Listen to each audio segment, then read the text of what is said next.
Sojid opa, aslida nima bo'lib kuygansiz? Men o'sha oshxonaga gaz qamalib qolganda, gaz portlashdan Nima? kuyib qoldim. Siz bo'lmasa bo'lmaydi ekan, bundan savol bersam sizga. Men Qutbiddinova Sojida Namangandanman. 2020-yilda gaz portlash natijasida kuyib qolganman. Kuygan vaqtimda yuzlarim, ikkita qo'llarim chuqurroq ko'ygan. 1,5 yil qo'lim ishlamay qoldi.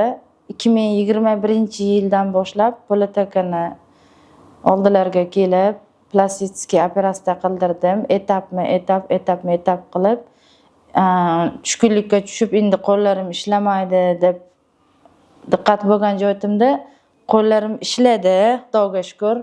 Shu qo'llarim ishlamay qolgan bo'lgan. Oldi mana shu tirnoq oldida mana shu yergacha teri qo'yilgan. Uloqsiz, mana choksiz, hammasi yaxshi. Bu qo'llar egilmasida oralari yopishib ketgan, yomon holatda bo'lgan. Bunisi ham xuddi shunaqa bo'lgan. Portlaganda ikki qo'lim bilan yuzimni to'sganim natijasida qo'llarim qattiqroq kuyib qolgan.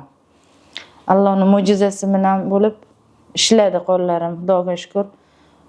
Hamma har xil joylarga ketar ekan, chet ellarga, boshqa yoqlarga borar ekan. Men ham ko'pchilikni ishini ko'rib, shu politakani ishlarini ko'rib keldim, natija oldim. Xudo xolasa, hammasi yaxshi.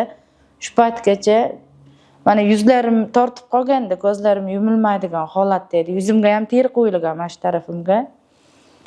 Hozir ko'zlarimni yumib ochsam ham hammasi yaxshi. Men yana etap kelaman.